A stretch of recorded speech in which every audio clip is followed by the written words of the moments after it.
नमस्कार। अ, आप आप सभी को मेरी आवाज़ आ रही है? Yes yes. ओके। नमस्कार।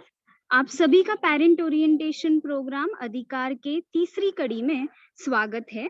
आज के लेक्चरर के स्वागत से पहले मैं आपको याद दिलाना चाहती हूँ कि आपको माइक ऑफ रखना है, म्यूट रखना है और लेक्चरर के बोले जाने पर ही आपको ऑन करके उन्हें जवाब देना है और आखिर के 10 मिनट आपको प्रश्न उत्तर के लिए दिया जाएगा। और आज के हमारे लेक्चरर हैं डॉक्टर शर्मिष्ठा चिन्मयी।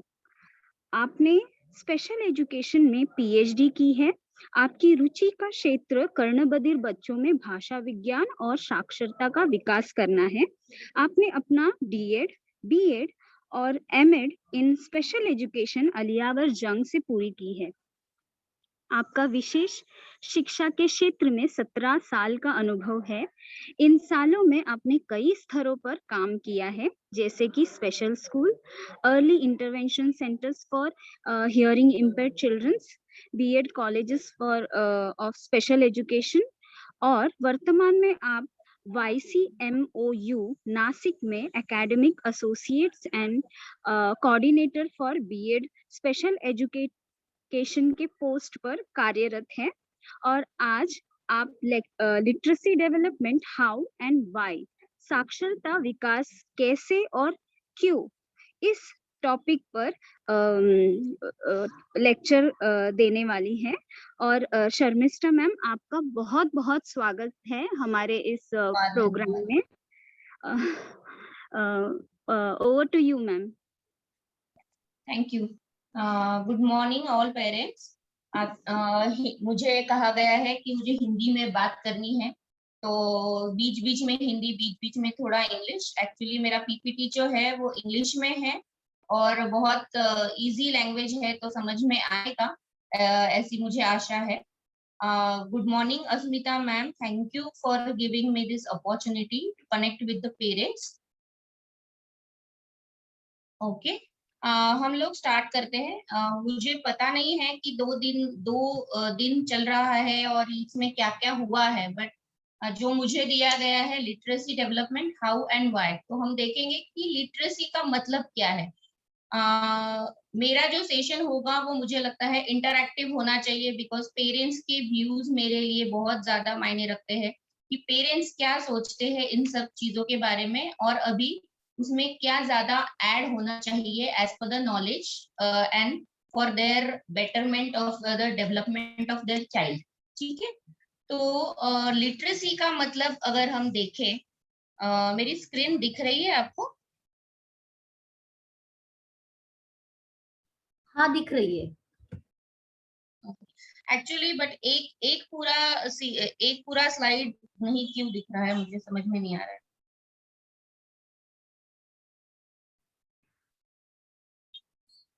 एक पॉइंट पे पूरा स्लाइड दिख रहा था।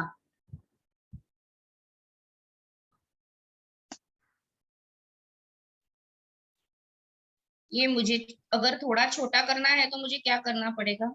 If anybody is your technical, झूम करून छोटं करावं लागेल। तू स्लाइड शो मोडला जा ना आधी। ते गुगल ड्राईव्ह वरून केलंय ना, त्याच्यामुळे तो तसाच येतोय। ओके। मोबाईलवर आहात का? मोबाईलवर आहे, हो. मोबाईलवर हा प्रॉब्लेम येईल मॅम, लॅपटॉपवर हवा पाहिजे होतं. माझ्या लॅपटॉपवर ऍक्च्युली झूम कनेक्ट होत नाही, काहीतरी प्रॉब्लेम आहे माझ्या लॅपटॉपला, maybe old version or something.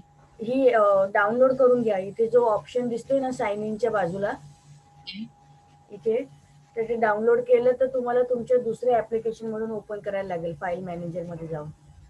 हा, ते ऍक्च्युली माझ्या मोबाईल मध्येच आहे, पण झूम वर शेअर करताना ते फक्त ड्राईव्ह आणि याचाच ऑप्शन आहे. I think we can go ahead at a time. जेवढं आता दिसतं आहे, that should be okay. Okay okay, so literacy का मतलब है रीडिंग, राइटिंग एंड अरिथमेटिक। तो रीडिंग, और हम जब छोटे बच्चे के बारे में सोचते हैं तो सबसे पहले आता है सुनना, फिर आता है बोलना, फिर आता है पढ़ना और फिर आता है लिखना, और उसके बाद में आता है आपका बेसिक अरिथमेटिक। तो reading, writing and arithmetic are called as literacy skills. तो जो साक्षरता कौशल्य कहा जाता है, हमें जनरली पता होता है कि रीडिंग एंड राइटिंग ही साक्षरता कौशल्य है, but reading, writing and arithmetic 3R बोला जाता है उसे। तो reading, writing and arithmetic are the literacy skills. Okay, मुझे लगता है कि आपको ये बहुत ज्यादा लगेगा कि बहुत ज्यादा इंग्लिश में लिखा हुआ है तो कैसे समझेंगे, लेकिन बहुत इजी है। Literacy is the ability to identify, understand, interpret, create, communicate and compute. तो इसमें ही बताया गया है कि मतलब जानना, समझना, उसको समझ के इंटरप्रेट करना, मतलब उसका अर्थ निकालना, उससे कुछ क्रिएशन करना, कम्युनिकेशन करना, और कंप्यूट का मतलब है अरिथमेटिक की भाषा में अगर कहे तो गिनना, गिनती करना। Using printed and written material associated with varying context. अलग अलग संदर्भ में जब हमें ये मतलब प्रिंटेड मटेरियल मिलता है या रिटन मटेरियल मिलता है, तो उसका ये सब प्रक्रिया जब उस पे होती है तो उसे लिटरेसी कहा जाता है। Okay, We believe literacy is the ability to read, write, speak, and listen well.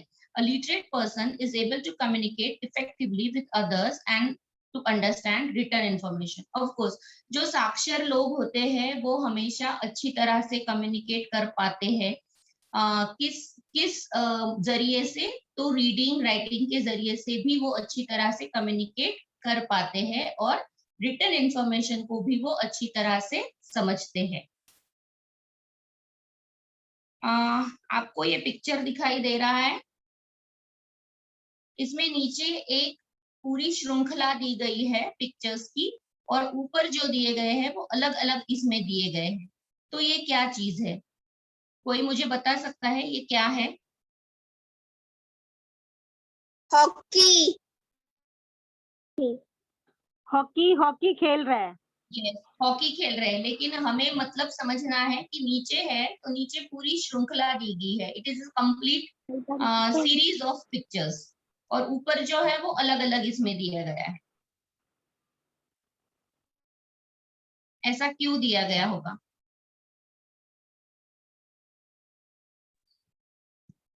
पहले शॉट लगा रहे हैं, बाद में शॉट लगाने से हो गया, वहां तक का पिक्चर है। हाँ, और ऊपर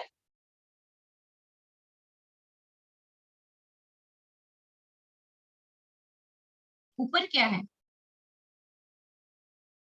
ये जो अलग अलग दिए गए पिक्चर्स है उसका क्या मतलब है?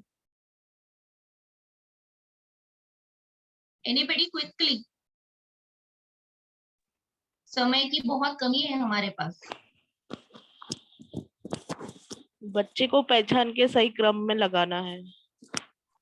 ओके ओके, आप पेरेंट्स के हिसाब से आपको जो एक्टिविटीज दी जाती है उसके हिसाब से सोच रहे हैं, बट इसमें जो है वो मीनिंग जो है वो रीडिंग से रिलेटेड मीनिंग है कि जब भी हम कोई भी सेंटेंस पढ़ते हैं तो उसके वर्ड को अगर हम स्कैटर्ड कर दे, वर्ड को अलग अलग तरह से अगर पढ़े और समझे, तो उसका जो मीनिंग है वो ठीक से नहीं निकलता है ना, क्योंकि सब वर्ड्स का जो मीनिंग होता है वो अलग अलग है। मतलब जब भी हम कोई भी सेंटेंस पढ़ेंगे तो उसका पहले शब्द का दूसरे शब्द से, दूसरे शब्द का तीसरे शब्द से कॉन्टेक्स्ट होता है, संदर्भ होता है, उसी संदर्भ में हम पूरा सेंटेंस पढ़ते हैं और समझते हैं।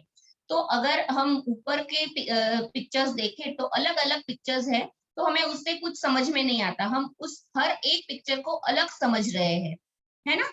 लेकिन अगर वही नीचे देखा जाए तो रील जो होती है ना, पिक्चर की रील जो होती है या फिर एनिमेशन की जो रील होती है, उसमें किस तरह से बनाया जाता है, देखो कि पहले सिर्फ ऊपर डंडी की है, फिर थोड़ी नीचे आई, फिर और नीचे, और फिर मारा है। तो इस तरह से अगर हम देखें तो हमें ये चलचित्र में अगर हम देखेंगे, पिक्चर के रूप में देखेंगे, तो ये पूरा एक्शन हमें समझ में आएगा। समझ में आ रहा है? और ऊपर क्या है, ऊपर ये सारी चीजें स्कैटर्ड है, तो हमें लग रहा है कि इनको सिर्फ क्रम में लगाना है। जब तक हम इनको क्रम में नहीं लगाते और एक साथ नहीं देखते, तब तक हमें वो चलचित्र जो है या जो पिक्चर है या मूविंग एक्शन जो है वो दिखेगा नहीं।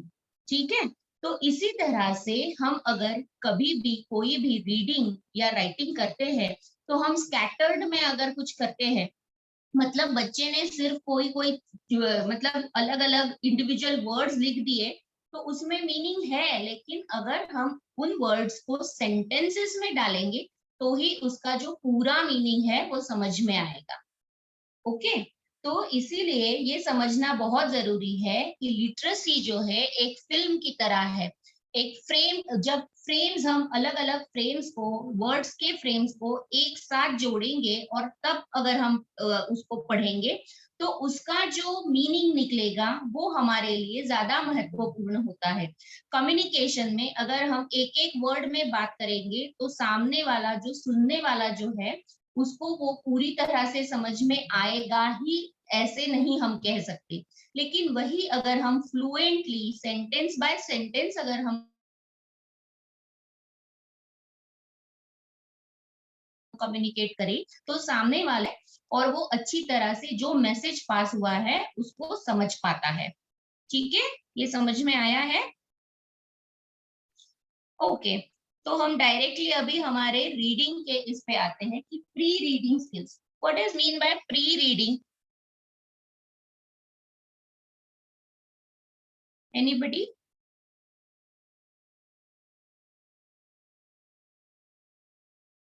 कोई भी मुझे बताओ। यहाँ पे बहुत सारी मम्मियां अभी एक्टिविटीज कर रही होगी ना समर वेकेशन में, कि क्या क्या बच्चे के साथ कर रहे हैं आप रीडिंग के लिए, राइटिंग के लिए। तो व्हाट इज प्री रीडिंग?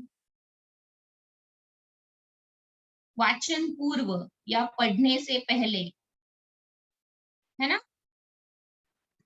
अगर आप इंटरैक्टिव नहीं रहेंगे तो मुझे समझ में नहीं आएगा कि आप मुझे समझ पा रहे हो या नहीं, because it is online and I can't read your faces.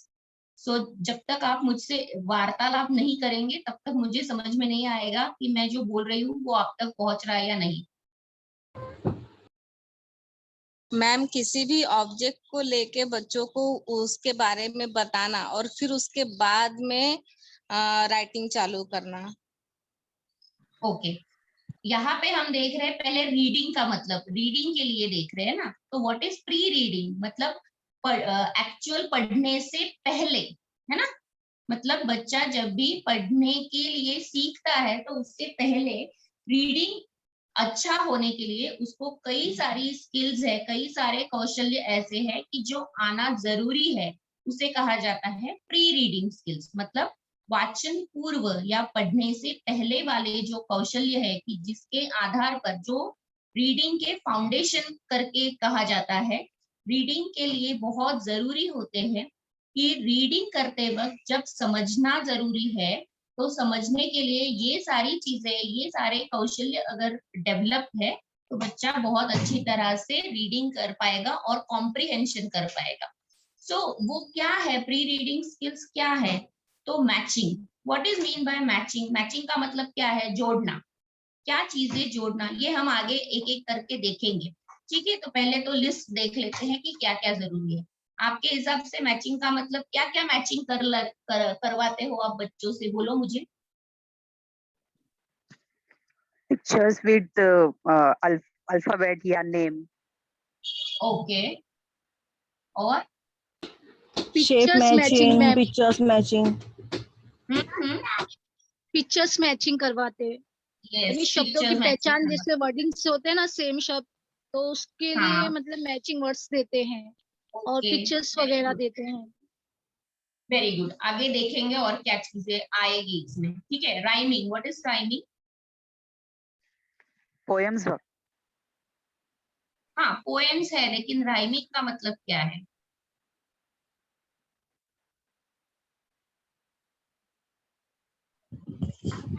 Same ताल में का आने वाले मतलब शब्द जैसे रानी पानी, रोली हाँ, पोली, उस टाइप की जो वर्ड्स होते हैं वो बच्चों को बताना। Okay, very good. Letter skills. Letter skills का मतलब है अल्फाबेट जो हम ए टू जेड का पढ़ाते हैं या फिर अ से ग तक पढ़ाते हैं, वो लेटर स्किल्स है। लेटर स्किल्स को समझना बहुत जरूरी है ना, लेटर स्किल्स होना जरूरी है पढ़ने के लिए सबसे ज्यादा। डायरेक्शन। पढ़ते वक्त हम किस तरह से, किस डायरेक्शन में पढ़ते हैं, कौन सी दिशा में पढ़ते हैं?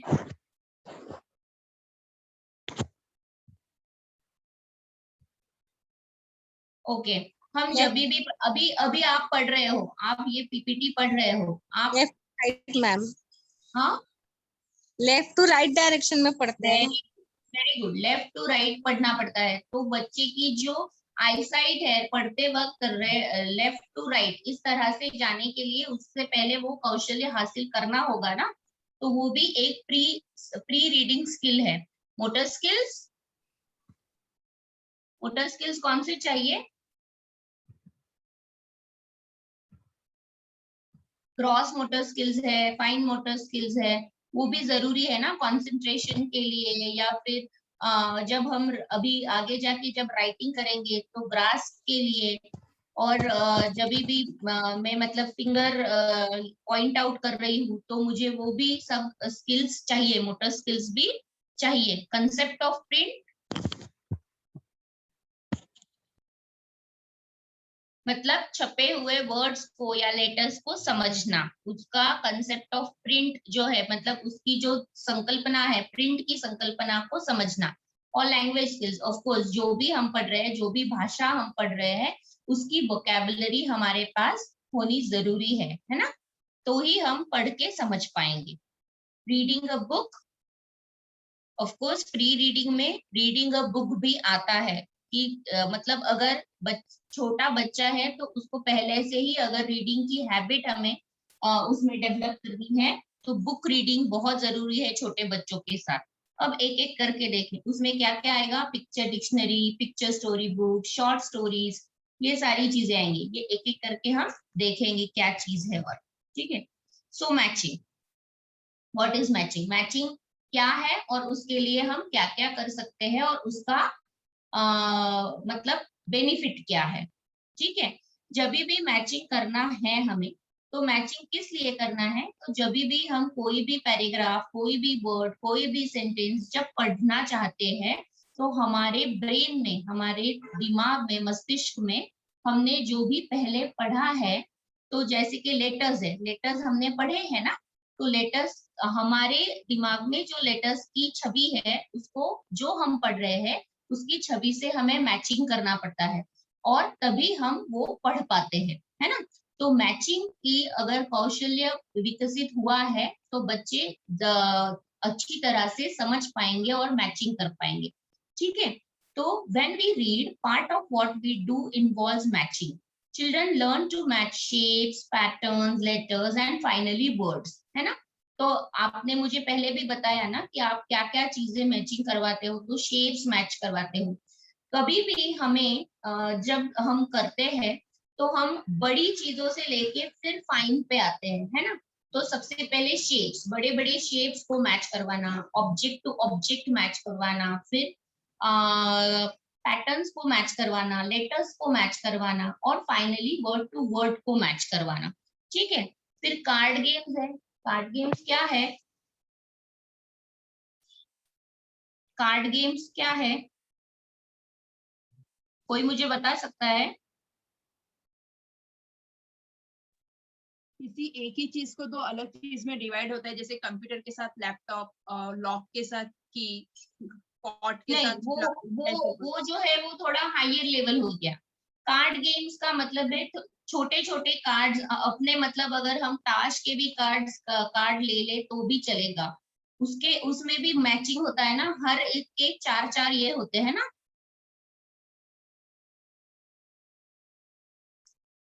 जैसे कि मतलब मुझे अगर ये स्पेड का 6 लगाना है तो स्पेड के 6 के साथ मुझे अलग हार्ट वाला 6 भी लगा सकते हैं, या red red matching, black black matching, इस तरह से भी हो सकता है ना। तो घर में जो सामग्री है, घर में जो भी मटेरियल आपके लिए अवेलेबल है उसमें से आप ये सारी चीजें कर सकते हो। नॉट नेसेसरी कि उसके लिए अलग से कुछ कार्ड बनाने हैं। और कार्ड खत्म होने पर, आपका कार्ड का गेम खत्म हो जाए और कार्ड में अभी बच्चे का इंटरेस्ट नहीं है, तो उसी कार्ड पे आप एक व्हाइट पेपर चिपका दो और उसके ऊपर आप अलग अलग चित्र लगा के उसको मुझे लगता है कि कार्ड्स का नॉट एट होम का गेम पता है आपको, वो मैचिंग के लिए बहुत अच्छा है और वो उसका उसका ब्रेन डेवलपमेंट के लिए भी बहुत ज्यादा अच्छी तरह से उपयोग हो सकता है। नॉट एट होम का जो गेम है, अभी मेरे पास इतना टाइम नहीं है, लेकिन एकदम शॉर्ट में बताती हूँ कि सारे जो कार्ड्स है वो उल्टे डालने हैं और एक एक को रिमेम्बर करके कि यहाँ पे इसका अगर 6 था तो दूसरा उसका जोड़ी कहाँ पे है वो ढूंढना। आया समझ में? Yes ma'am. हाँ मैम।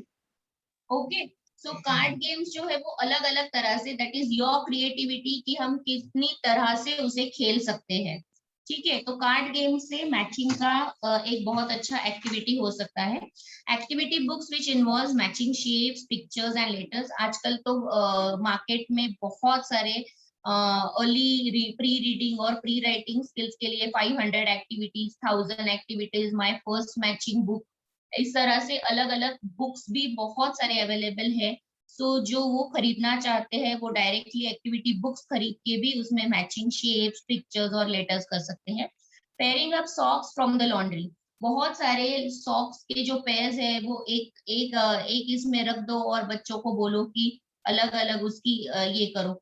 इसमें और एक हम वो कर सकते हैं कि सारी सब्जियां अगर हम घर पे लाते हैं और ये कोविड के सिचुएशन में हम तो सारी चीजें सैनिटाइज करना चाहते हैं, तो सबको एक साथ अगर हम सैनिटाइज कर रहे हैं और सैनिटाइज करके सब अलग अलग करने के लिए बच्चों को बैठा दो, फिर बच्चे करेंगे वो। तो उससे क्या होगा, कैटेगराइजेशन की भी उनको आदत हो जाएगी, कैटेगराइजेशन भी समझ में आ जाएगा जो आगे जाके रीडिंग के लिए बहुत जरूरी है। और दूसरी बात कि बच्चे पेयरिंग करना, मैचिंग करना भी सीख जाएंगे। शेप सॉर्टर, अगेन शेप्स का मैचिंग है। जिक्सॉ पजल जो है वो जिक्सॉ पजल अलग अलग जो मतलब चार पीसेस का, 5 पीसेस का, 6 पीसेस का जिक्सॉ पजल जो है जिसको जोड़ के एक चित्र बनता है, इस तरह के जिक्सॉ पजल आप पेपर से भी घर पे बना सकते हैं। नॉट नेसेसरी कि आप बाजार में जाके ही कुछ मतलब एक्सपेंसिव ही खरीदना जरूरी है, ऐसी कुछ बात नहीं है। तो आप घर पे भी जिक्सॉ पजल बना सकते हैं कि एक A4 के साइज पे एक पिक्चर निकालो, उसको कट करो अलग अलग हिस्सों में और बच्चे को बोलो कि इसको अभी जोड़े। ठीक है, अब मैचिंग सीक्वेंस जो होता है वो किस तरह से होता है। ऑब्जेक्ट सबसे पहले आता है, जैसे मैंने बोला कि ग्रॉस से लेके फिर फाइन तक हमें जाना है। तो ऑब्जेक्ट, फिर ऑब्जेक्ट पिक्चर, फिर पिक्चर, फिर पिक्चर वर्ड और वर्ड। जैसे कि मुझे कप ये वर्ड अगर सिखाना है तो कप का पहले जो एक्चुअल वस्तु है कप, वो मैं दिखाऊंगी और उसके साथ अलग अलग कप्स को जोड़ूंगी, मैचिंग करवाऊंगी। फिर कप का चित्र और एक्चुअल कप, इसका जोड़ लगाऊंगी। फिर कप और अलग अलग कप्स के जो पिक्चर्स है उसको जोड़ लगाऊंगी। फिर पिक्चर और कप लिखा हुआ वर्ड और फिर कप और कप। इस तरह से, इस सीक्वेंस से ही मैचिंग का डेवलपमेंट होता है। फिर rhyming, research shows that children who can understand about rhyming words have a head start in learning to read and even more to spell. क्यों? क्योंकि राइमिंग में क्या होता है, सेम प्रोनाउंसिएशन के जो है लास्ट में सेम ये आता है, जैसे कि twinkle twinkle little star, how I wonder what you are. तो स्टार और आर सेम है ना, इसीलिए। और बच्चों को वो सुनने में भी अच्छा लगता है, बच्चे सुनने के लिए मतलब उत्सुक होते हैं, जो पोएम्स में राइमिंग वर्ड्स वगैरह आते हैं उसके लिए। और उससे क्या होता है, उनका ब्रेन डेवलपमेंट जो है वो भी अच्छा होता है और अध्ययन जो है, लर्निंग जो है रीडिंग के लिए वो भी अच्छी तरह से होता है।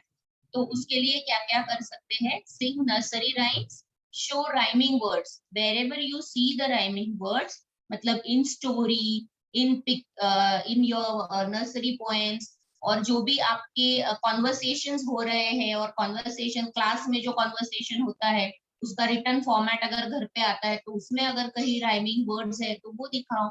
या फिर बच्चे के साथ अगर आप स्टोरी बुक पढ़ रहे हो तो स्टोरी बुक में जहाँ पे राइमिंग वर्ड्स आते हैं वो दिखाओ, है ना।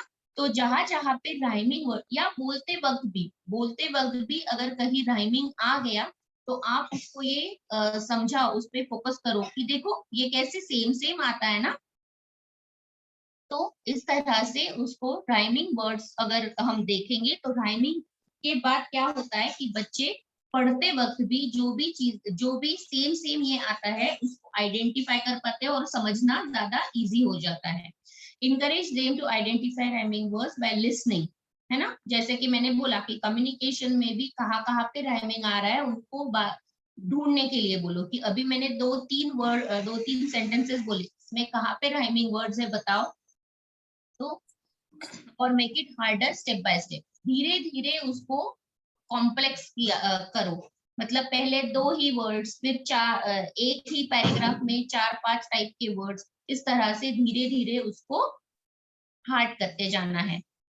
Letter skills, recognising letter shapes, मतलब ए के लिए मतलब स्लैंटिंग लाइन है, फिर दूसरी स्लैंटिंग लाइन है, फिर बीच में स्ट्रेट लाइन है। तो ये जो लेटर्स के शेप्स हैं उनको भी आइडेंटिफाई करना, उनको कॉम्प्रिहेंड करना, उनको समझना, ये भी बहुत जरूरी है। तो ही हम ब को ब पढ़ेंगे और क को क पढ़ेंगे, है ना। Learning the most common sounds that each letter makes will give children a head start, है ना। तो क्या होगा, बच्चे के दिमाग पे थोड़ा जोर आएगा और बच्चा अच्छे से सीखने के लिए तैयार होगा।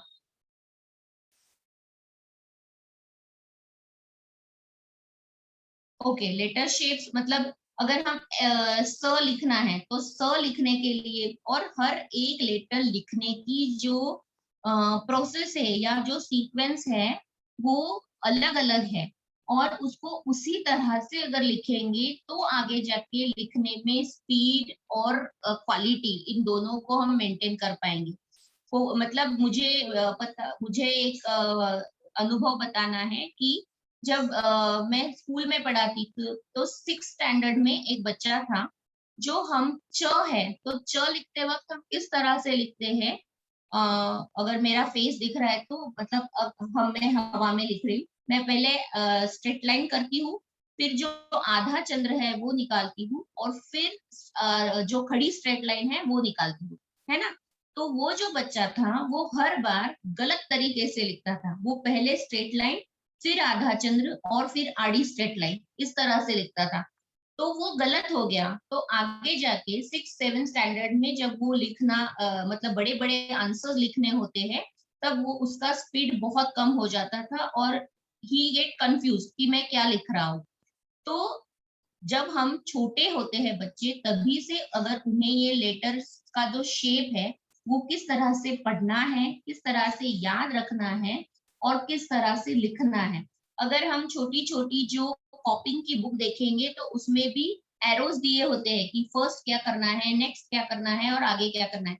उसी तरह से बच्चे को पढ़ाना है हमें, उसी तरह से बच्चे को प्रैक्टिस करवानी है, तो ही बच्चों को वो लेटर्स के जो शेप्स है, और हर बार जब भी हम लेटर को पढ़ते हैं, लेटर को लिखते हैं, जहां पे भी लेटर दिखते हैं तो later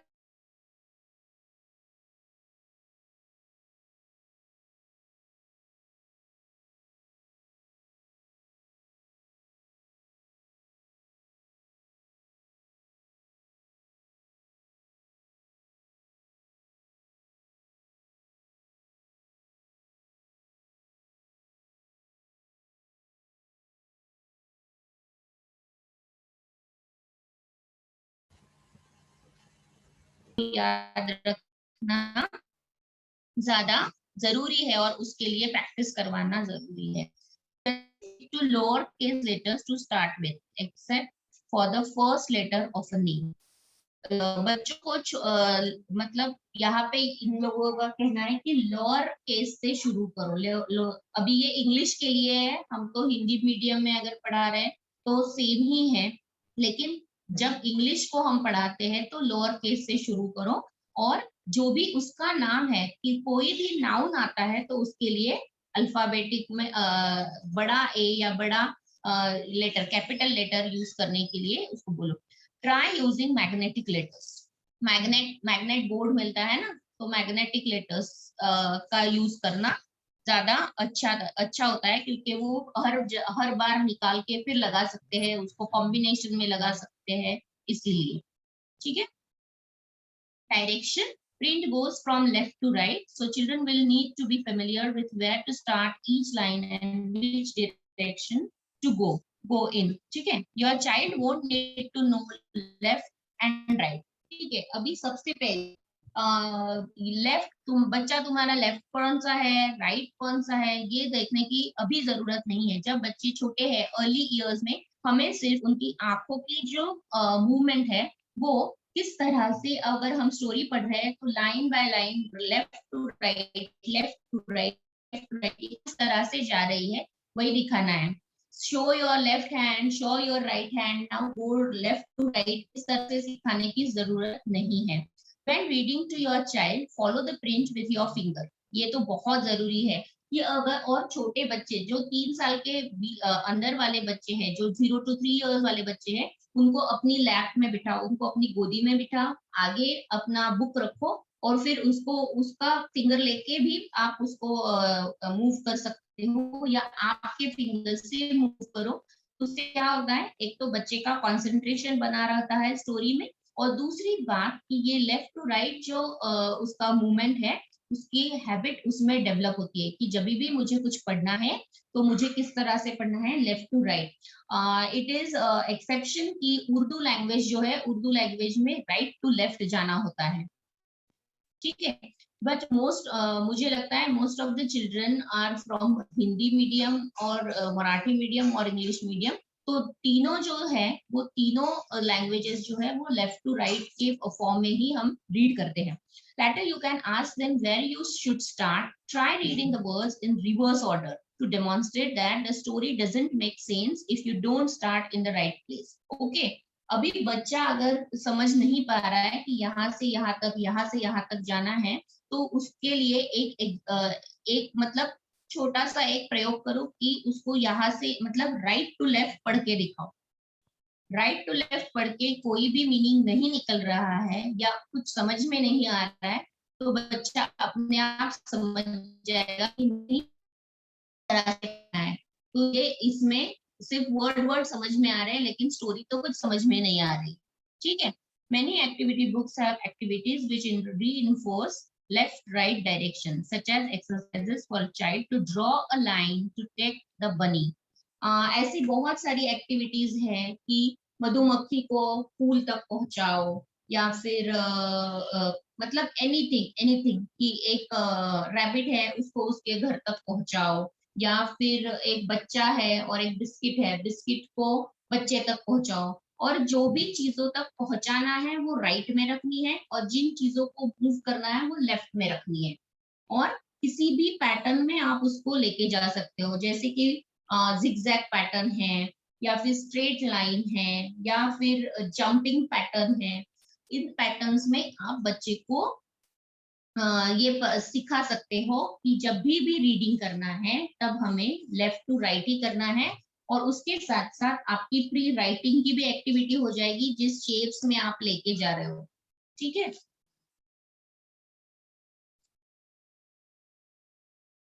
now motor skills. Motor skills ज्यादा जरूरी होते हैं राइटिंग लेटर्स के लिए। Practising writing letters and words as they learn to read them will help it all to sink in. मतलब लेटर साउंड से हमें कोऑर्डिनेशन बच्चे का डेवलप करना है, या लेटर साउंड प्रोनाउंसिएशन के लिए जितना जरूरी है, वैसे ही लेटर का जो शेप है वो लिखने के लिए ज्यादा जरूरी है। तो practising writing letters and words as they learn to read them will help it all to sink in, so a good pencil grease and control is useful. ठीक है। तो इसके लिए ज्यादा से ज्यादा हमें क्रिएटिव ड्राइंग, पेंटिंग, टॉयज के साथ खेलना, कंस्ट्रक्शन सेट्स होते हैं कि जैसे कि बच्चे उसकी बिल्डिंग्स बनाएंगे, ये सारी चीजें ग्रॉस और फाइन मोटर स्किल्स को डेवलप करके आपको मोटर स्किल्स के लिए ज्यादा फायदेमंद रहेगी। Activity books with simple mazes. Mazes का मतलब क्या होता है कि बच्चे को वो मार्ग दिखाओ होता है ना, मार्ग ढूंढो, यहाँ से यहाँ तक ये कैसे जाएगा, इसके लिए मार्ग ढूंढो, बीच में सब कॉम्प्लेक्स ये दिया होता है। और उसमें से बच्चे को ढूंढ के रास्ता निकालना है। तो मेजेस जो होते हैं वो है। फिर फॉलोइंग पाथ है कि जैसे कि ट्रेजर हंट होता है ना, उसमें कैसे फॉलोइंग पाथ होता है, वैसे ही आप A4 साइज के पेपर पे भी फॉलोइंग पाथ कर सकते हैं। Using child-friendly scissors is useful skill which also helps improve fine motor skills. बच्चों के लिए अलग से एक सीजर या ये मिलता है जिससे वो कटिंग कर सकता है, ठीक है। फिर concept of print, this is all about knowing how to handle books. Book को किस तरह से पकड़ना है ये भी बहुत जरूरी है। बुक्स को इस तरह से पकड़ेंगे या बच्चा सो के फिर बुक को पढ़ रहा है तो उस तरह से नहीं। Holding them the right way up, turning the pages in sequence, exploring the pictures, knowing that the words can be read to tell a story. तो कंसेप्ट ऑफ प्रिंट में ये सारी चीजें आती है। Handling the books from reading the words, okay. तो book किस तरह से पकड़ना है, बड़ा बुक है, छोटे बच्चों के लिए पिक्चर बुक्स जो होते हैं वो थोड़े बड़े होते हैं, तो उनको किस तरह से उसका जो प्रिंट होता है वो भी बड़ा होता है, तो किस तरह से उसको पकड़ना है, मतलब अपसाइड डाउन या कैसे पकड़ना है, ये भी उनको हमें सिखाना है। बच्चे बहुत बार ऐसे हो जाता है कि बच्चा उल्टा ही पकड़ता है क्योंकि उसको ये समझ में नहीं आता है कि पढ़ना किस तरह से है। तो इसीलिए बुक को हैंडल किस तरह से करना है, उसको अच्छी तरह से पकड़ना कैसे है, पेजेस को टर्न कैसे करना है, उसके लिए कितना केयरफुल होना जरूरी है। एक एक पेज, बीच में 2 पेजेस एक साथ अगर मुड़ गए या फिर टर्न हो गए तो स्टोरी में ठीक से नहीं पढ़ पाएंगे। तो एक एक पेज को किस तरह से ये करना है। इसके साथ साथ हम पेज नंबर्स को भी पेज नंबर्स पे भी बच्चे का ध्यान ला सकते हैं कि ये देखो ये क्या है, 1 है, आगे जाके मतलब 3 इयर्स के बाद 1 नंबर, 2 नंबर, 3 नंबर, तो उससे आपका अरिथमेटिक का भी आप नंबर कॉन्सेप्ट भी बच्चों को उसमें से दे सकते हो। Reading books with your child is the best way to help them learn how to handle books. Have a special place where books are kept which is within your child's reach. बच्चे के लिए books इस तरह से रखो कि वो कोई भी बुक लेके उसको मतलब थ्रू आउट देख सकता है।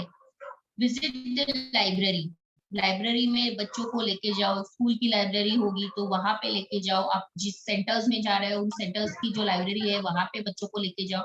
उनके पसंद का वो चित्र देख के समझेंगे, चित्र देख के वो इंटरेस्ट दिखाएंगे, तो उनको जो पिक्चर की बुक या उनको जो बुक अच्छी लग रही है उसको लेके उसको थोड़ा सा पढ़ो तो बच्चे को अच्छा लगेगा।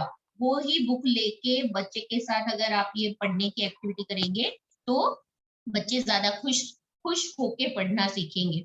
Swap books with friends and family, other बाकी बच्चों के पास जो बुक्स है उनको एक्सचेंज करो तो बच्चों को ज्यादा से ज्यादा बुक्स वो पढ़ पाएंगे। Try car good sales for cheap childrens books, ये हमारे लिए उतना नहीं ये करता। Talk about the books you read, point out the title, ask them what they think the book will be about. इससे क्या होगा कि जब भी हम कोई भी बुक हाथ में लेते हैं तो पहले उसका फ्रंट पेज दिखाओ, उस पे क्या चित्र है, उसका टाइटल क्या है। जब छोटे बच्चे हैं तो उनको पहले सिर्फ पिक्चर दिखाओ कि इस स्टोरी में कौन कौन होगा, किसकी स्टोरी होगी, परी की होगी या एनिमल की होगी या किसकी होगी, ये उस पे से उसको थोड़ा तर्क करना सिखाओ। इससे लॉजिकल जो डेवलपमेंट है, लॉजिक का डेवलपमेंट है या फिर प्रेडिक्शन जो है मतलब अंदाज करने की जो कौशल्य है उसको हम डेवलप कर पाएंगे। उनको क्या लगता है, इससे विचार उनके मतलब थिंकिंग प्रोसेस जो है उसको भी बढ़ावा मिलता है कि वो क्या सोचते हैं कि इस बुक में क्या क्या होगा, किस बारे में ये बुक होगी। And language skills, the more experience children have of language, the more easily they will learn to read. Your child needs to hear and join in conversations with adults and children, and listen to stories and poetry of all sorts. ठीक है, तो language के लिए तो सबसे ज्यादा जरूरी है, आपके टीचर्स जो होंगे वो तो हमेशा बोलते होंगे कि सुबह उठने के बाद और रात को सोते वक्त तक आपको बच्चे के साथ बहुत सारी बातें करनी है जिससे उसकी रिसेप्टिव लैंग्वेज बढ़े। जितनी रिसेप्टिव लैंग्वेज बढ़ेगी उतनी ही एक्सप्रेसिव लैंग्वेज भी डेवलप होने में मदद होगी। रिसेप्टिव लैंग्वेज का मतलब है हमारी जो ब्रेन में स्टोर की हुई, मतलब हमारे पास जो लैंग्वेज का भंडार है वो बढ़ाना है। तो अगर भंडार बड़ा होगा तो ही हम उसमें से कुछ चीजें यूज कर सकेंगे ना। अगर भंडार में ही कुछ नहीं है तो बच्चे यूज क्या करेंगे। इसलिए जब हम इतना देंगे, इतनी सारी भाषा देंगे, तो बच्चे इतनी सारी भाषा रिसेप्ट करेंगे या उनका रिसेप्शन होगा या फिर ग्रहण होगी भाषा, और उसमें से समझ के कॉन्टेक्चुअली संदर्भ में जहां जहां पे उनको कम्युनिकेशन की जरूरत है वहां पे वो योग्य भाषा का उपयोग कर सकेंगे।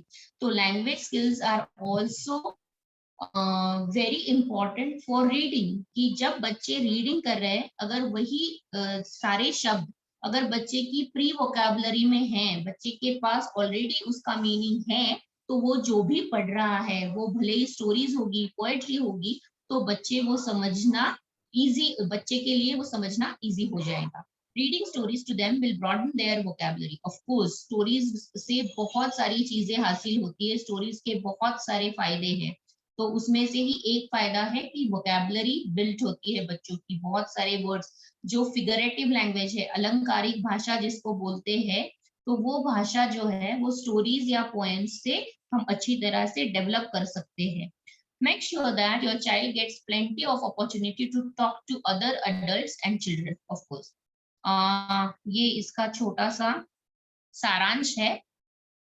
Teach a child to read, क्या क्या कर सकते हैं। प्री रीडिंग बिहेवियर्स क्या है, लर्निंग लेटर्स क्या है, ब्लेंडिंग साउंड, ये मैं आपके पास देके ही जाऊंगी आपको, ठीक है।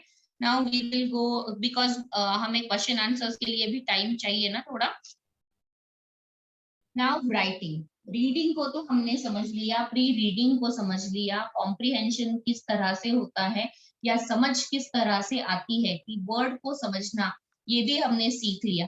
इसमें और एक चीज होती है साइट वर्ड। साइट वर्ड आपको सबको पता है ना, साइट वर्ड्स। मुझे लगता है सारे ये पेरेंट्स अभी भी ट्रेनिंग ले रहे हैं ना, मतलब बच्चों के साथ। हेलो हाँ मैम। हेलो, हाँ, तो ये सारे जो पेरेंट्स है, ये सारे पेरेंट्स मतलब मुझे लगता है कि सारे प्री स्कूलर्स के पेरेंट्स है ना, या सभी है? सभी है मैम, सभी। ओके ओके, तो अगर बड़े बच्चों के भी पेरेंट्स है तो मैं कहना चाहूंगी कि कॉम्प्रिहेंशन के लिए, मतलब रीडिंग की समझ बढ़ाने के लिए भी बहुत सारी एक्टिविटीज है, जिसमें सबसे महत्वपूर्ण एक्टिविटी होती है अनसीन पैसेजेस, या कोई भी पैसेजेस, पैराग्राफ। तो वो भले ही पैराग्राफ न्यूज़पेपर का हो या मैगजीन का हो या किसी बुक का हो, आप उनको पढ़ने के लिए प्रेरित करें। रोज का न्यूज़पेपर भी अगर बच्चे पढ़ना शुरू करें तो उनमें रीडिंग की जो हैबिट है वो ज्यादा अच्छी तरह से डेवलप होगी। बच्चों को बहुत सारे क्वेश्चंस आएंगे जब वो पढ़ना शुरू करेंगे, तो जैसे क्वेश्चंस आएंगे बच्चे आपसे वार्तालाप करेंगे कि इसका मीनिंग क्या है, इसका मीनिंग क्या है, ये क्या है, वो क्या है। तो अपने आप उनकी जो समझ है वो आप बढ़ाने की कोशिश कि किस तरह से इसको पढ़ना है। हर न्यूज़पेपर में, ये बड़े बच्चों के लिए बोल रही हूँ, कि हर रोज न्यूज़पेपर में जो हेडलाइंस आती है उनको किस तरह से पढ़ना है। हेडलाइंस से उनको ये प्रेडिक्ट करने के लिए बोलो, उनको अंदाज करने के लिए बोलो कि ये पूरी जो न्यूज है वो किस बारे में होगी। फिर पूरी न्यूज पढ़ने के बाद उसमें से कुछ नए वर्ड्स अगर आपने पढ़े हैं जो आपको समझ में नहीं आए, उनको एक बुक में लिखने के लिए उनको हैबिट डालो कि जो भी वर्ड समझ में नहीं आ रहा है उनकी एक बुक बनाओ। फिर वो बुक बनाने के बाद वो वर्ड्स के क्या मीनिंग्स है वो उनको अभी आपको पढ़ाना है कि इस न्यूज में ये जो वर्ड आया है इसका मीनिंग इस कॉन्टेक्स्ट में, इस संदर्भ में इस तरह से है।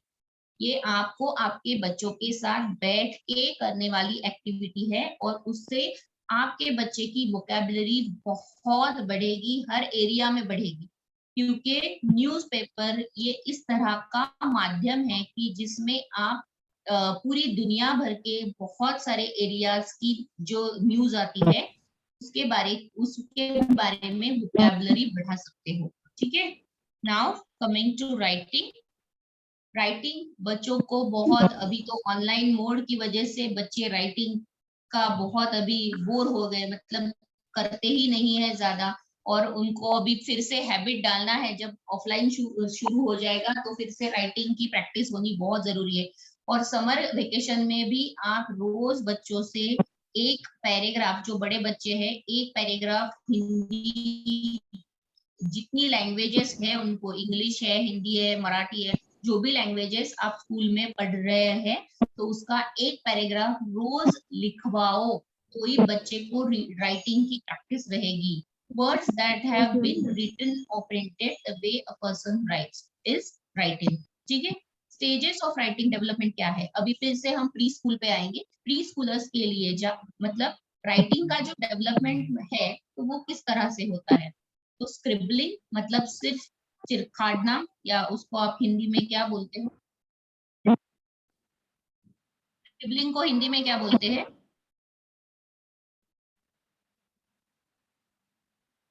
एनीबडी? मैम बुक्स पे खरोचना पेंसिल से। हाँ, कोई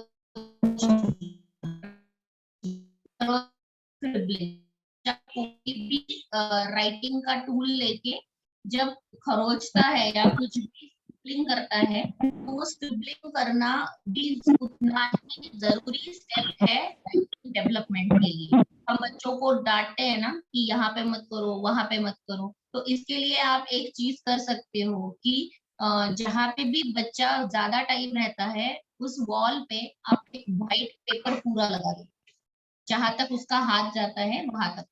तो व्हाइट पेपर आप अगर लगा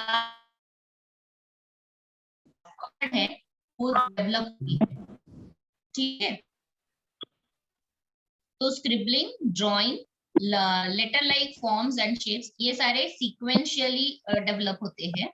लेटर्स एंड स्पेसेस, दो शब्दों के, दो लेटर्स के बीच में भी स्पेस होता है, वो letters and spaces. Conventional writing and spelling. ठीक है, प्री रिक्विजिट फॉर राइटिंग क्या क्या होता है? in order to the fine motor movement needed for handwriting to develop, a child needs to have a solid base of support, which means strong gross motor skills and movements। क्योंकि लिखने के लिए ये हमारा जो आगे का हाथ है पूरा, उसके जो हमारे स्नायु है, उसके जो मसल्स है, उनका यूज होना बहुत जरूरी है। वो अच्छी तरह से अगर डेवलप हो गए हैं तो ही हम राइटिंग की तरफ जा सकते हैं बच्चे के लिए। ठीक है, a strong core to help them sit upright. अब सबसे ज्यादा जरूरी है लिखने के लिए भी कि बैठ कैसे रहा है बच्चा, लिखने के लिए किस तरह से बैठना जरूरी है, वो भी सिखाना है हमें बच्चे को। A strong neck in order to keep the head upright, मतलब लिखते वक्त आप गर्दन भी किस तरह से रखनी, की पोजीशन किस तरह से रखनी है, वो भी देखना बहुत जरूरी है।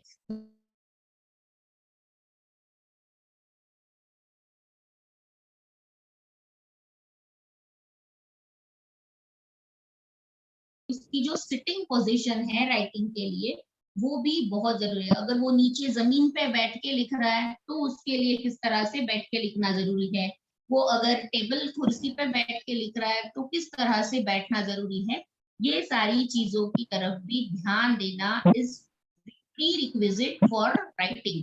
ठीक है, strong shoulders in order to facilitate arm and wrist movement. इसको भी ज्यादा अच्छी तरह से, बच्चा बहुत ज्यादा जोर दे के तो नहीं लिख रहा है, या बहुत ही ऐसे मतलब एकदम धीरे धीरे, मतलब बहुत कम प्रेशर डाल के नहीं लिख रहा, ये इसके लिए यहाँ पे शोल्डर के मूवमेंट्स भी उतने ही जरूरी होते हैं। तो एक जगह पे एक पोजीशन में हाथ को रख के किस तरह से लिखना है ये हमें उसको सिखाना होगा। And strong fingers in order to grasp object. Object का मतलब जो भी राइटिंग टूल वो यूज कर रहा है, वो क्रेयॉन यूज कर रहा है, वो पेंसिल यूज कर रहा है, वो पेन यूज कर रहा है, जो भी वो कुछ यूज कर रहा है, उसको किस तरह से पकड़ना है। बहुत सारे बच्चे इस तरह से पकड़ के लिखते हैं, बहुत सारे बच्चे इस तरह से पकड़ के लिखते हैं। तो what is the right posture और राइट ग्रास्प किस तरह से है, पेंसिल को किस तरह से पकड़ना है, ये भी हमें सिखाना जरूरी है अगर हमें बच्चों में राइटिंग की हैबिट अच्छे से डेवलप करनी है। तो ये तो आप पढ़ के भी आ जाएगा आपको, इसलिए हम ज्यादा नहीं इस पे ध्यान देंगे। आगे जाते हैं। किस तरह मतलब क्या सीक्वेंस होता है। वर्टिकल लाइन मतलब खड़ी लाइन, हॉरिजॉन्टल लाइन मतलब आड़ी line, circle shape, cross cross shape, square shape. कौन सी एज में कौन से शेप को राइटिंग मतलब राइटिंग में बच्चे डेवलप करते हैं, राइटिंग पैटर्न किस तरह से डेवलप होते हैं, कौन सी एज में। ठीक है।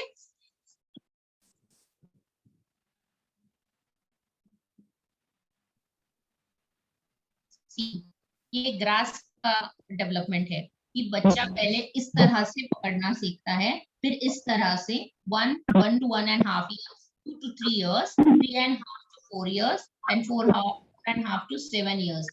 तो इस तरह से ये ग्रास्प डेवलप होता है। देखिए, और अगर आप प्री स्कूलर्स है, मतलब 3 years के बच्चों तक के पेरेंट्स है, तो ये दो चीजें आपके लिए बहुत ज्यादा जरूरी है। बच्चे को पहले ही पेंसिल को इस तरह से पकड़ो, जो पिक्चर है उस तरह से पकड़ो। इसके लिए आप फोर्स मत करो।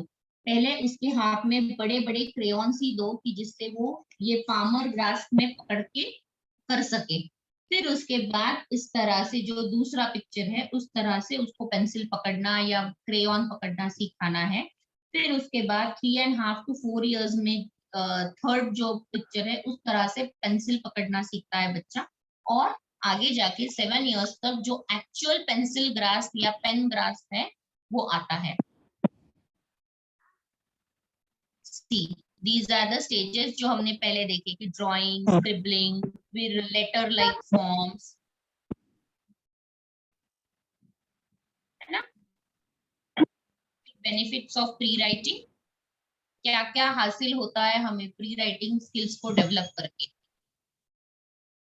फाइन मोटर स्किल्स डेवलप होते हैं, जो हमारे बारीक बारीक जो कौशल्य है, बारीक बारीक मसल्स के जो कौशल्य है। बहुत बार ऐसे होता है ना, प्री स्कूल्स में हम लोग एक्टिविटीज लेते हैं। देखो कि जो सीरियल्स है, जो दालें है, उन दालों को चिपकाना, ये एक होता है एक्टिविटी। फिर पेपर की बॉल्स करके बॉल्स को चिपकाना, ये एक एक्टिविटी होती है। फिर आगे जाके लेस को बांधना, ये भी एक एक्टिविटी होती है।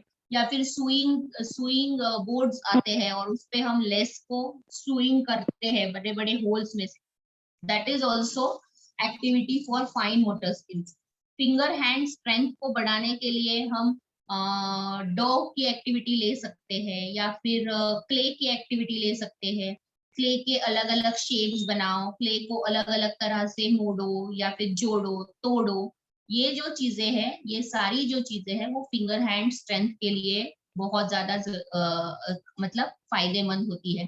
Pencil grips, hand eye coordination is very very important for writing, क्योंकि बच्चा जब लिख रहा है तो जहां लिख रहा है वहां पे उसका आई का फोकस होना चाहिए, नजर का फोकस वहां पे होना चाहिए। और साथ साथ उसको वो लिख रहा है उस पे भी ध्यान देना है।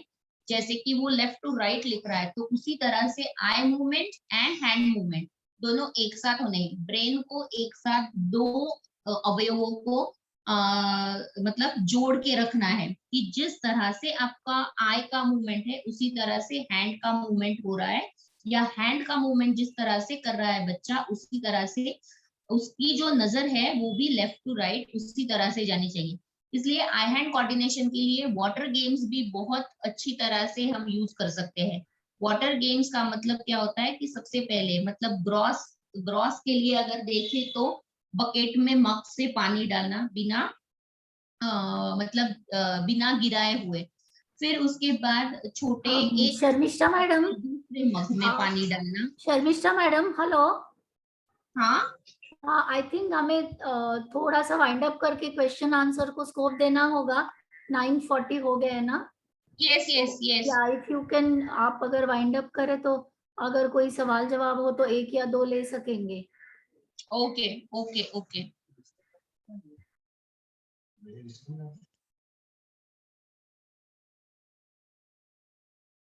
ओके, तो ways to develop pre writing skills हम देखेंगे। 2 ही बचे हैं ma'am, only two slides are more। हाँ, पर टेक होम पॉइंट्स आप देंगे ना कि क्या क्या किया जा सकता है, उसके लिए रखिए 2 मिनट फिर। ओके ओके ठीक है। फिर हमें जो अभी हमने आज जो देखा उसमें आपको क्या क्या समझ में आया? तो सबसे पहले कि प्री रीडिंग स्किल्स किस तरह से जरूरी है। मैं ये स्टॉप कर दूं शेयरिंग? या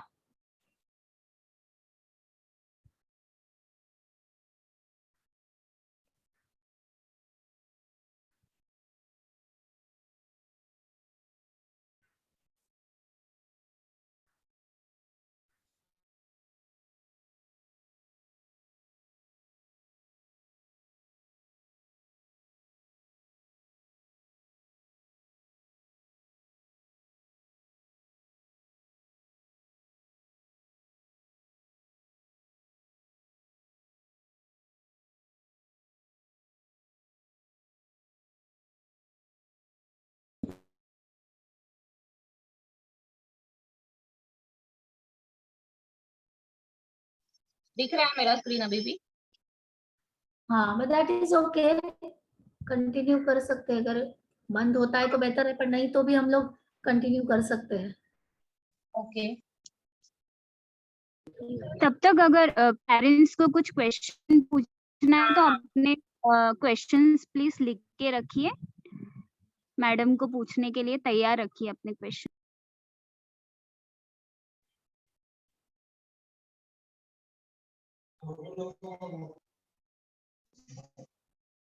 यस हाँ, तो टेक अवे जो पॉइंट्स है वो इस तरह से है कि हमें प्री रीडिंग पे, मतलब छोटे बच्चे हैं उनको प्री रीडिंग पे ज्यादा ध्यान देना है ताकि आगे जाके उनका रीडिंग डेवलपमेंट अच्छी तरह से हो।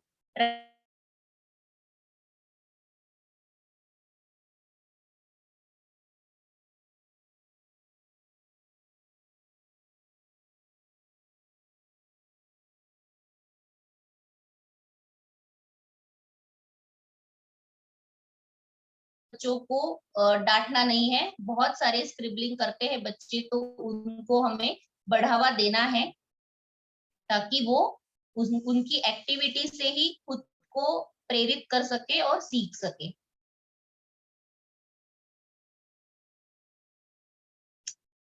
Any questions?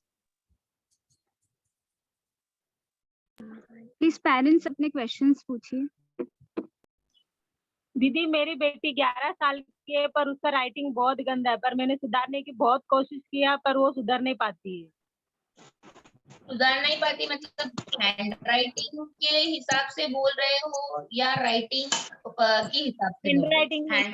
हैंड राइटिंग बहुत गंदा है। ओके, तो हैंड राइटिंग अगर गंदा है तो सबसे पहले आपको देखना होगा कि उसका जो पेंसिल पकड़ने का तरीका है वो किस तरह से है। ठीक है, दूसरी बात जो है वो पेंसिल किस तरह से पकड़ती है, और दूसरा एक महत्वपूर्ण चीज है कि वो जब लिखती है तो आई हैंड कोऑर्डिनेशन ठीक है या नहीं, वो जो लिख रही है उस पे वो ध्यान देती है या नहीं, मतलब उसको उसमें इंटरेस्ट है या नहीं है।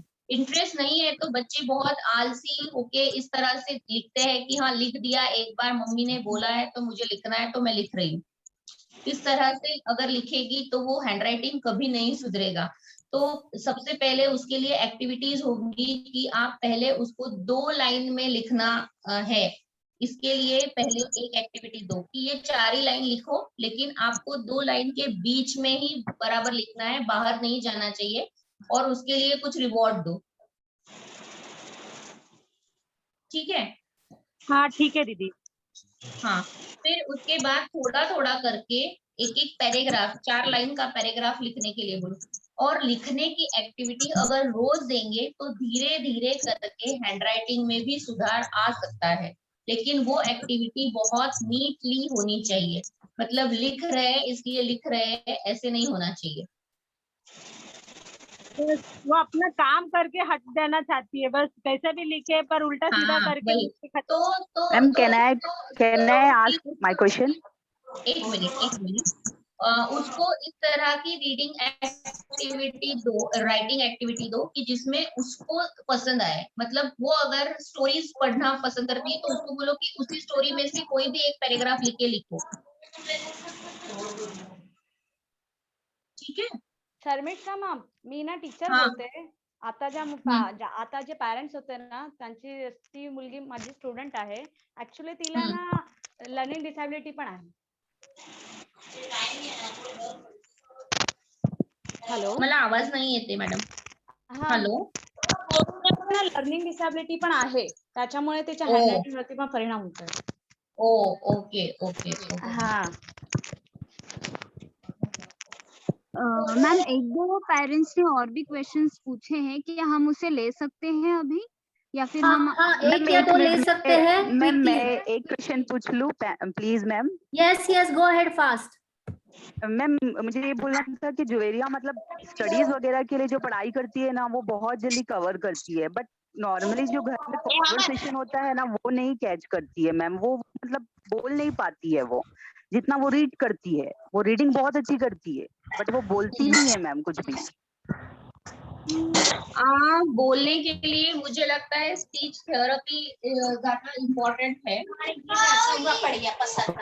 मतलब मेरे इसमें लैंग्वेज को अगर वो समझ पा रही है तो उसकी रिसेप्टिव लैंग्वेज बहुत अच्छी है, लेकिन एक्सप्रेसिव लैंग्वेज नहीं है, तो बाकी वो कम्युनिकेशन अच्छी तरह से कर पाती है. सिर्फ जो रीडिंग किया है वो नहीं कम्युनिकेट कर पाती. इस तरह से है. नहीं मैम, वो स्कूल की रीडिंग बहुत अच्छी तरीके से करती है मैम. मैं उसको कुछ लिख कर दे रीड बहुत अच्छी करेगी वो, लेकिन वो रीडिंग करके कॉन्वर्सेशन नहीं समझ करती पाती है. है या सिर्फ मतलब क्योंकि रीडिंग का मतलब ये नहीं है कि आप अच्छे से सिर्फ लेटर्स, वर्ड, सेंटेंसेस पढ़ो, उसको समझना भी उतना ही जरूरी है. तो वो समझ पाती है. हाँ मैम समझती है मैम वो, मतलब एक बार समझाने के बाद में फिर वो समझती है कि इस सेंटेंस का मतलब क्या है. लेकिन मैम वो यूज नहीं करती है ना मैम वो सेंटेंस को. जैसा कि मतलब जो भी मैं उसको लिखकर बताती हूँ कि मुझे तो ये बोलना है ये काम के लिए, तो वो यूज करने के टाइम नहीं बोलती है मैम. वो फिर वो इशारे से और मतलब टुकड़े में ऐसा मतलब ऐसा बोलती है वो. ओके, तो उसके लिए उसको थोड़ा ये करो कि आप अगर बोलोगे, मतलब बोल के एक्सप्रेस करके ही मतलब कम्युनिकेशन में बोल के अगर एक्सप्रेस करोगे तो ही आपको उसका आंसर मिल सकता है. अदरवाइज आपको आंसर नहीं मिलेगा. इस तरह से अगर कुछ टेक्निक्स यूज करो तो शायद वो प्रेरित हो जाए और फिर यूज करे लैंग्वेज को, स्पीच को मतलब.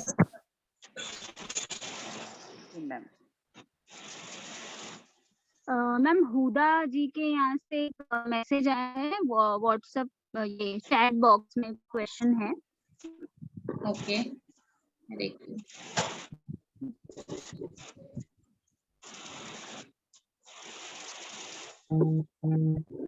चैट बॉक्स मुझे नहीं, मेरा ये मैम मैं पढ़ के बताती हूँ.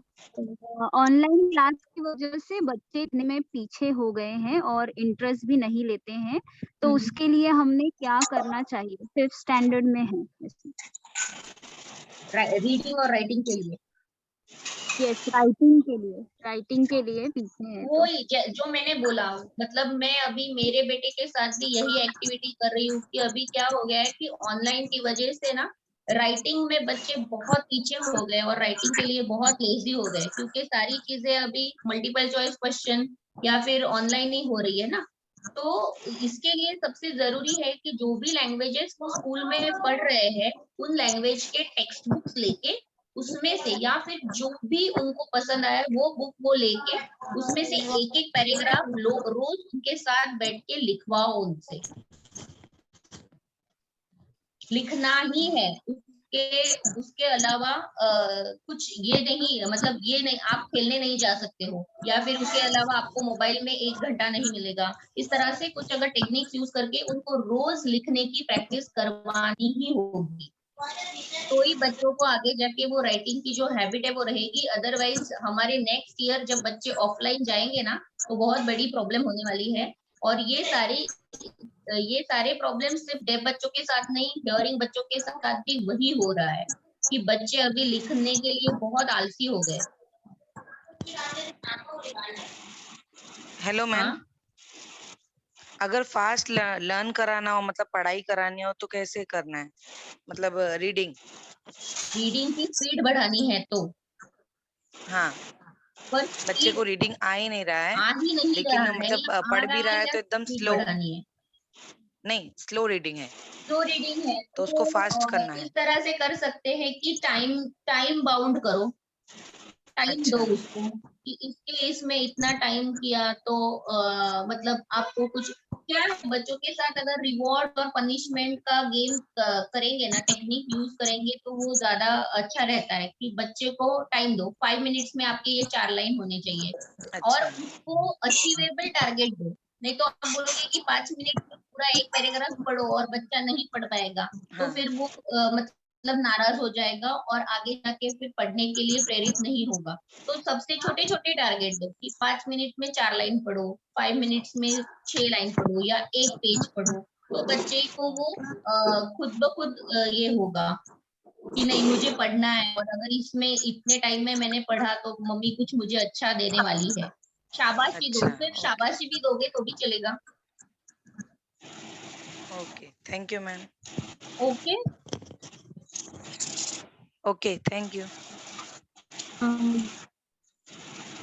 Thank you ma'am, thank you so much. मुझे लगता है और भी अगर पेरेंट्स को कोई क्वेश्चन है तो आप हमको भेज सकते हैं टीचर्स को, और वो हम शर्मिष्ठा मैम को भेज के उनका जवाब हम नेक्स्ट इसमें भेज देंगे आपको। और मैम आपका लेक्चर बहुत ही इंटरैक्टिव था, और प्री रीडिंग स्किल और रीडिंग राइटिंग के लिए आपने काफी डिटेल में बहुत ही अच्छे से बहुत अच्छे एग्जाम्पल के साथ आपने समझाया। मैं आशा करती hello hello I think Pramila दीदी का कनेक्टिविटी का इशू है, hold on for a minute. गुरुवार को 8:45 को होगा। धन्यवाद। प्रमिला दीदी रिपीट करिए लास्ट के 2 सेंटेंसेस, हमको नहीं सुनाई दिए। मैं आशा करती हूँ कि पेरेंट्स जरूर इन सब का उपयोग करेंगे, और बहुत मैं शर्मिष्ठा मैम को बहुत बहुत धन्यवाद देना चाहूंगी कि उन्होंने बहुत अच्छे से हमें एक्सप्लेन किया है सब कुछ। और मैं सभी पालकों का भी धन्यवाद करती हूँ। और जो हमारा जो अगला कार्यक्रम ma'am,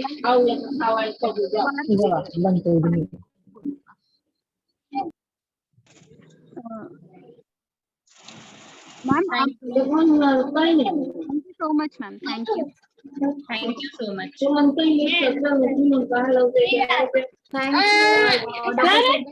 thank you very much. नहीं चालू है ना, समझता ही नहीं, कुछ चालू है उसमें। खत्म हो गया है, आप लोग लीव पे प्रेस करके बाहर निकल सकते हो। SP ma'am, if you are around you can end the meeting.